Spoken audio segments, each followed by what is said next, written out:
कामकाजी बहू। रवीना के 2 बच्चे थे। वो एक बड़ी कंपनी में काम करती थी। उसके ऑफिस जाने के बाद उसकी सास उसके बच्चों को संभाला करती, लेकिन रवीना को इसकी कोई कदर नहीं थी। एक दिन रवीना अपनी माँ से फोन पर कहती है, मम्मी क्या बताऊं, मेरी सास तो बिल्कुल अच्छी नहीं है। वो समझती नहीं है कि मुझे कितना काम करना पड़ता है। एक तो ऑफिस तक का लंबा सफर और फिर 9 घंटे लगातार काम। बैठे बैठे तो मेरी पीठ अकड़ जाती है। खुद तो सारा दिन घर में मजे करती है, जब मन करा सोए, जब मन किया खाए। तभी उसकी सास वहाँ आ जाती है। अच्छा माँ, मैं बाद में आपको फोन करती हूँ। जी मम्मी जी, कोई काम है क्या आपको? क्या हुआ? रवीना बहू, सारा दिन तो तू ऑफिस के मजे लेती है, लेकिन यहाँ ये बच्चे मुझे आराम भी नहीं करने देते। मेरी तो तबीयत खराब हो रही है। तो आपको लगता है कि मैं दफ्तर में मौज करती हूँ? आपको क्या समझाऊं, छोड़िए। माँ, काम करना भी जरूरी है। मजबूरी नहीं होती तो मैं खुद ही अपने बच्चों को देख लेती।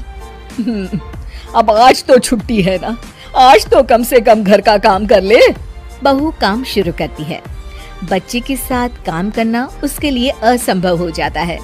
वो जाकर बच्चा सास को देती है और कहती है, मम्मी जी जरा बच्चा तो पकड़ लीजिए, मैं घर का काम कैसे करूं? जैसे मैं करती हूँ रोज बच्चे के साथ। तुझे बताऊं तो तू सोचती है कि कोई बड़ा काम तो है नहीं, बच्चा तो सोता रहता है।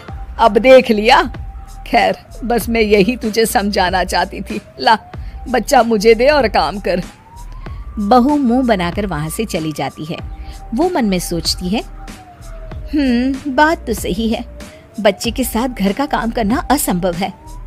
वो किसी तरह काम करती है और अगले दिन ऑफिस के लिए निकल जाती है। ऑफिस में उसकी सहेली उससे कहती है, यार तू तो बड़ी लकी है, तुझे तेरी सास खाना बना कर देती है, बच्चे भी देखती है और तुझे किसी बात की चिंता भी नहीं होने देती। अरे क्या लकी, बदले में मैं उन्हें पूरी कमाई जो दे देती हूँ और अपने बच्चे से दूर रहती हूँ वो अलग। हर किसी को ना दूसरे की प्लेट में ज्यादा घी दिखता है। जा अपना काम कर। अरे फिर भी ये तो है, यहाँ हमारे बच्चे को मैं क्रैश में छोड़ती हूँ, हर पल डर लगा रहता है कि क्या कर रहा होगा। खैर चल, मुझे क्या।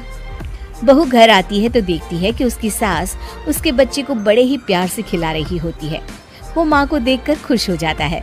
बहू मन में सोचती है कि बात तो सही है, सासू माँ सारा दिन काम करती है, मैं ऑफिस से आकर भी काम नहीं करती हूँ। वो सास के पास जाती है और कहती है, माँ जी थक गई आप? और क्या, सारा दिन चक्कर घीनी की तरह पूरे घर में घूमती रहती हूँ और अब उम्र भी नहीं रही। लेकिन चल तू बता, क्या हुआ, कुछ काम है क्या?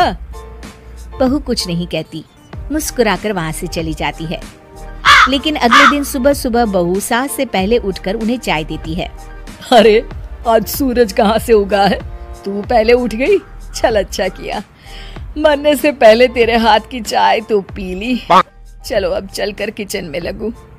माँ जी, आपको आज से काम करने की जरूरत नहीं है। काम करने की जरूरत नहीं है मतलब? क्या तू करेगी आज से सारा काम? इतने अच्छे तो हमारे नसीब नहीं है भाई। नहीं माँ जी, मैं नहीं करूँगी, ना ही आप करेंगी, बल्कि ये करेगी। तभी वहाँ एक काम वाली बाई आ जाती है। ये कौन है बहू? माँ जी, ये नौकरानी है और आज से सारा काम यही करेगी। मुझे माफ कर दीजिए माँ जी, मैं नहीं समझ पाई कि आप थक जाती हैं। आज से आप सिर्फ आराम करिए और मुन्ने के साथ खेलिए। और सास बहू बच्चे के साथ खेलने लग जाते हैं।